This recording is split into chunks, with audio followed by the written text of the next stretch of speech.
Eu acho que está gravando. Bom, pessoal, do primeiro ano A, primeiro ano B, do Lídice Raquel, boa noite. Estou fazendo aqui os testes. Eu vou disparar para vocês uma atividadezinha sobre Roma. Então, vai ser dentro do Google, o formulário, vai chegar para vocês por e-mail, e eu vou disponibilizar também lá no nosso Classroom, que vocês já estão, pelo menos alguns alunos estão no ambiente aí do Google, disponibilizado pelo governo. Na verdade, eu vou tentar juntar esse vídeo lá no meu Google Formulário para facilitar. Mas vamos ver, é um teste, tá? De toda forma, eu vou gravar essa aula, estou gravando, e eu vou compartilhar a minha apresentação para que nós possamos falar um pouquinho aí sobre Roma, né? Roma antiga. Espero que vocês estejam vendo aqui o meu PowerPoint. Então, esse PowerPoint ele vai servir aí para nós como sendo uma referência, com um apoio para que vocês possam realizar a atividade que está seguindo para vocês por e-mail. Bem, falando de Roma, primeiro a gente tem que entender qual que é a importância de se estudar Roma para nós brasileiros. O primeiro ponto fundamental em estudar Roma é que se não fosse Roma, nós não falaríamos esse idioma tão bonito, tão belo que é o português. Então, o português, assim como o latim, assim como o francês, o italiano, o próprio o italiano, né, o espanhol, essas línguas, elas são conhecidas como línguas latinas, por isso que América Latina, né? América Latina porque é um continente que se fala duas línguas latinas, o espanhol e a língua portuguesa. Então, o espanhol, o restante da América, né? E nós, brasileiros, que falamos o português. Então, essa é uma primeira questão importante de se entender. O idioma. Outras questões, do ponto de vista político, os romanos nos influenciam até hoje por conta de questões ligadas à política romana, por exemplo, a república, a ideia de ditador, uma outra contribuição dos romanos se dá no direito, se há justiça, se há possibilidade, por exemplo, de nós conhecermos as leis, isso se deve graças aos romanos. E Roma vai ser importante porque Roma vai dominar toda a Europa e ela vai influenciar diretamente a Europa, consequentemente o resto do planeta. Né? Então, a nossa história está conectada com a história da Europa e, portanto, a nossa história foi influenciada aí pelos antigos romanos. Bem, vamos usar aqui o nosso slide. Primeiro, a cidade de Roma, ela está localizada aqui, olhem, pessoal. Só vou mostrar aqui para vocês nesse mapinha. Aqui é Roma, certo? Aqui é a Itália. Então, é importante destacar que Roma surge aqui às margens do rio Tibre e, com o tempo, Roma vai se expandir, né? Vai dominar aqui Portugal, Espanha, vai dominar todo o Oceano Mediterrâneo, vai dominar o norte da África. Então, a gente está falando de uma dominação que vai até o século III depois de Cristo. Mas eu só queria destacar aonde é Roma, né, a capital lá da Itália. Existem algumas versões, duas versões, pelo menos, para o surgimento da cidade de Roma. Existe a versão mitológica e a versão científica. A versão mitológica, ela afirma o seguinte, que dois irmãos gêmeos, Rômulo e Remo, foram jogados no rio Tibre para que fossem assassinados. Essa é a lenda lá de Rômulo e Remo. E esses dois bebês, dois meninos, dois garotos, eles foram capturados por essa loba. Essa loba salvou as crianças, né, de serem afogadas, e essa loba deu de amamentar aí para Rômulo e Remo. Aqueles que gostam de futebol, esse daqui é o símbolo do time de futebol lá, o Roma.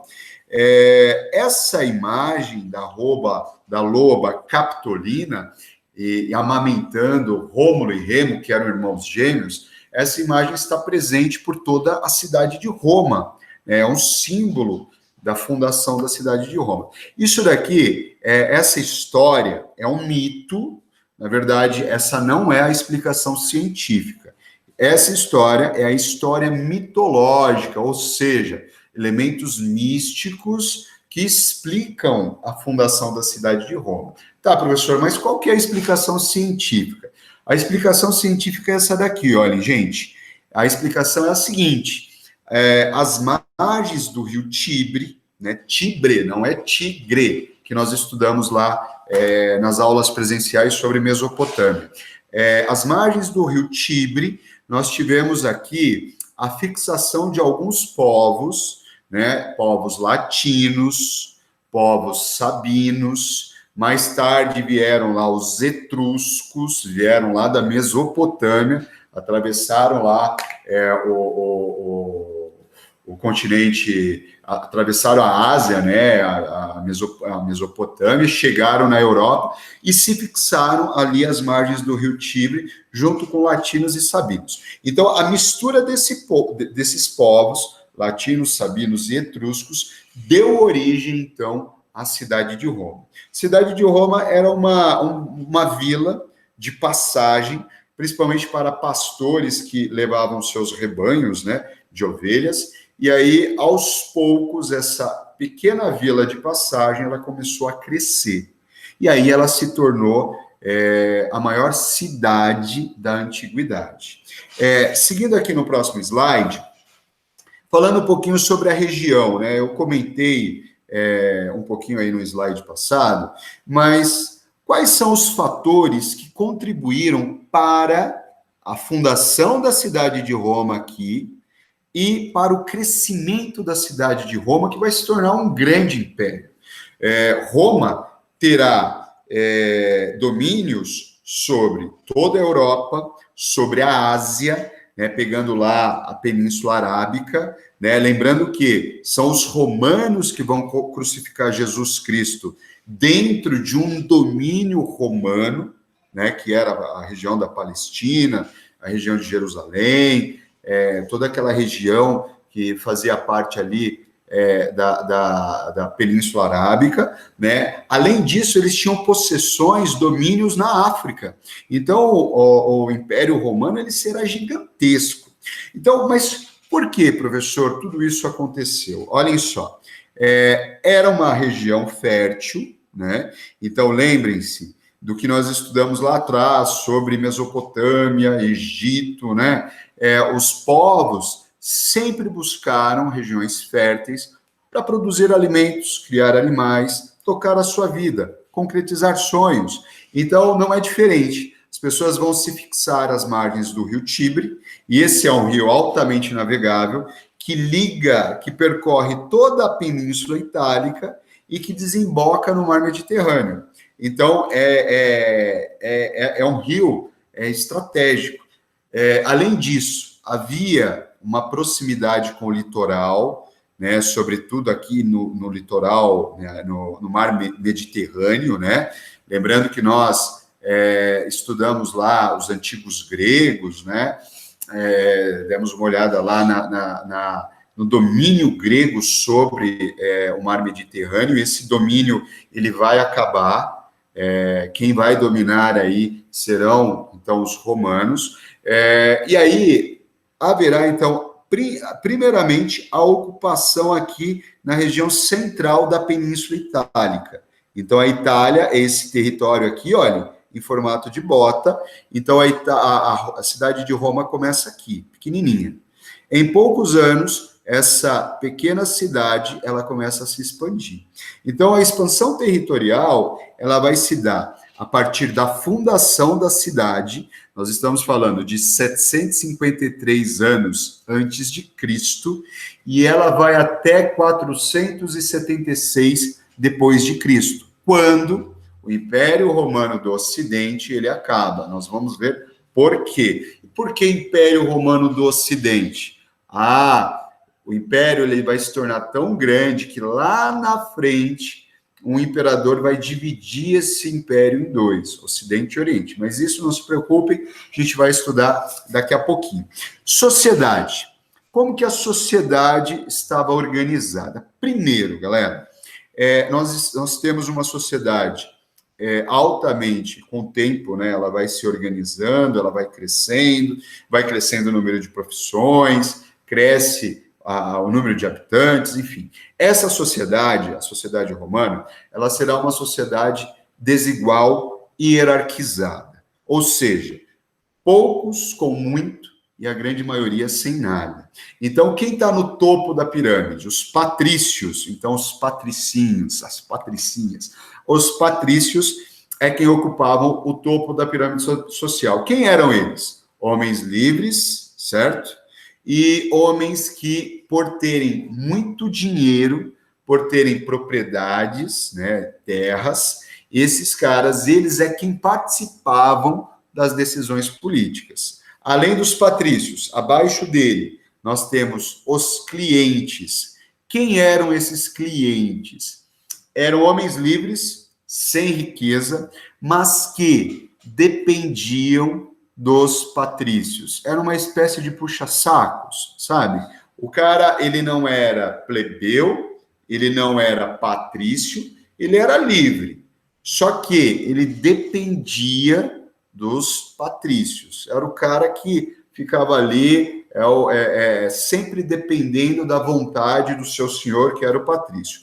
Abaixo do cliente, nós temos os plebeus, que eram homens livres, que eram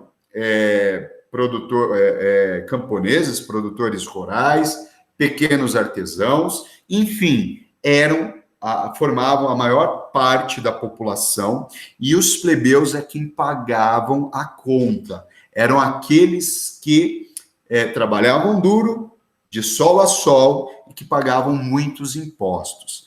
Será que os plebeus se assemelham com alguém que nós conhecemos? Sim, eu e você, certo? Então, os plebeus, essa maior parcela da população e que paga muito imposto. Abaixo dos plebeus, nós temos, então, os escravizados. Os escravizados, eles faziam trabalhos duros, trabalhos pesados. Os escravizados, eles podiam ser escravos por dívidas, né? Então, um plebeu que não conseguia pagar as suas dívidas, ele era convertido em escravo. O escravo também a escravidão se dava por nascimento. Se você nascesse num berço de escravos, escravo você seria. E uma outra condição para ser escravo era aqueles povos que eram conquistados por meio da guerra. Então, os escravos, os soldados, por exemplo, os povos que eram conquistados, eles eram convertidos em escravos. Como que, por exemplo, os patrícios enxergavam o trabalho? O trabalho era visto como algo terrível, algo que trazia sofrimento, algo que trazia a degeneração moral. Então, trabalhar era para plebeus e escravizados. A que o patrício dedicava a sua vida? A postos de comando, por exemplo, na política, no exército, né? No exército profissional, nesse exército de conquistas. Então, essa é a construção aí da estrutura social, que começa na monarquia, passa pela república e vai até o período do Império, o fim do Império Romano. Galera, estamos acabando, tá? Então, como que a história de Roma ela é estudada? Então, olhem só, nós estudamos a história de Roma de acordo com os sistemas políticos, né? Então, nós tivemos 3 sistemas políticos. Monarquia, a monarquia vai nascer com a fundação, com o nascimento da cidade de Roma. Depois da monarquia vem a experiência da república e, por fim, a experiência do império. Então, olhem só, nós estamos estudando esse período de formação, né? O período da monarquia, que começa, a monarquia que é o primeiro sistema de governo, que nasce com o nascimento da cidade, em 753 a.C., que vai até 509 a.C.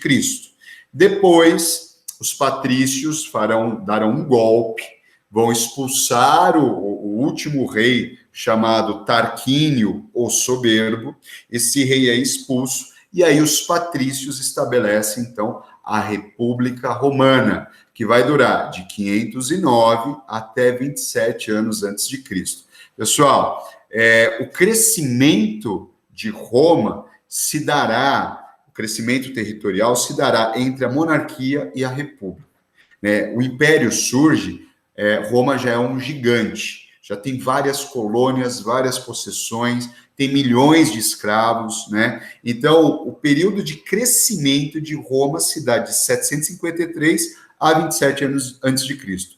O Império surge em 27 anos antes de Cristo. Por que o Império vai surgir? Porque a República, ela foi varrida pela corrupção. Olhem só que coincidência. A República Romana, ela vai se tornar uma república muito corrupta. As tensões sociais, principalmente por parte de plebeus escravizados, ela vai ser muito grande. E ao mesmo tempo que você tem uma tensão dentro da República, nós teremos os generais do exército romano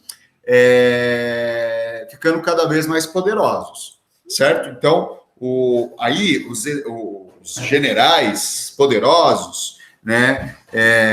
Um cara chamado Júlio César, e aí depois a gente vai estudar lá na frente, isso vai rolar aí um golpe, né? Então, acaba-se a república e surge aí o império. Galera, falando sobre a monarquia. A monarquia romana, quem que fazia parte da monarquia? Primeiro, quem eram esses reis? Os reis romanos, eles eram grandes proprietários de terra. Então, o poder de Roma está centrado naqueles que possuíam propriedade fundiária, ou seja, grandes terras. Então, os imperadores romanos, os reis romanos, a monarquia romana se justificava pela grande concentração de terra nas suas mãos. Uma outra coisa, esse período, o período aí da monarquia, ele será importante para transformações aí da cidade. A cidade vai se tornar uma grande cidade, a maior cidade da antiguidade, né? Então, a maior cidade do planeta nesse período. Então, a monarquia, ela vai trazer o quê? Ela vai trazer grande crescimento econômico, certo? Também grande enriquecimento de comerciantes, de artesãos, né? Nós teremos aqui o surgimento, então, de uma espécie de uma classe média, né? Com essa Roma que está crescendo, e essa classe média ela vai querer mais e mais participação nas questões políticas. Nós teremos aqui a construção de casas, a pavimentação de ruas, a construção de templos religiosos, né? Construções tão fortes, tão poderosas, que duram até os dias de hoje, né? Nós temos construções aí que datam de 700 anos antes de Cristo, que estão lá, firme e forte, lá na cidade de Roma. Está acabando. Como que era a religião romana? Pessoal, os romanos, eles foram influenciados pelos gregos. Os romanos, eles vão ocupar a Grécia, porém, eles pagavam um pau enorme para os gregos. Então, eles vão incorporar várias vários costumes, vários hábitos dos antigos gregos, em especial a religião. E a religião romana, ela será uma adaptação da religião grega. Qual que era a religião grega? Aquela religião com um monte de deuses, né? Vários deuses, Zeus, Poseidon, Artemis, Dionísio, enfim, um monte de deuses que faziam parte da mitologia, que fazem parte da mitologia grega. Então, os romanos vão incorporar a religiosidade grega e vão latinizar os deuses. O que isso significa? Eles darão nomes latinos, nomes romanos aos deuses gregos. Então, a religião, primeiro, ela é uma religião politeísta, ou seja, Roma praticava uma religião com vários deuses. Ela era uma religião que era uma religião da família. Por quê? Porque o pai, aqui está escrito patriarca, o pai, o chefe da família, ele desempenhava uma função de ser o sacerdote dentro de casa. Então, por exemplo, eu sou o chefe da família, eu sou também sacerdote. Então, eu vou liderar dentro de casa o culto aos deuses. E esses cultos aos deuses, eles eram acompanhados, por exemplo, de sacrifícios, né, de animais. Às vezes, não era raro ter sacrifícios humanos, mas sacrifícios humanos eram realizados nos templos, né? E esses sacrifícios eram realizados em nome dos deuses, para homenagear, para alegrar ou para acalmar os ânimos, o ódio dos deuses. Outra coisa, são deuses antropomórficos. O que isso significa? Deus com figura de homem e mulher. Então, antropo, ser humano, mórfica, de forma, né? E a religião vai apoiar, então, a expansão territorial. Ela será extremamente importante. Por quê? Os romanos, eles acreditavam, justificavam as guerras de conquista, afirmando o seguinte: em nome dos deuses. Certo? Tudo bem, galera? Então é isso. Gostaria de agradecer a todos vocês que me ouviram aqui durante, deixa eu ver quanto tempo? Eu não sei quanto tempo, mas eu espero de coração que todos vocês estejam muito bem, desfrutando de muita saúde, né? Cuidem-se, e eu estou morrendo de saudade de vocês. Obrigado, gente. Até mais. Tchau.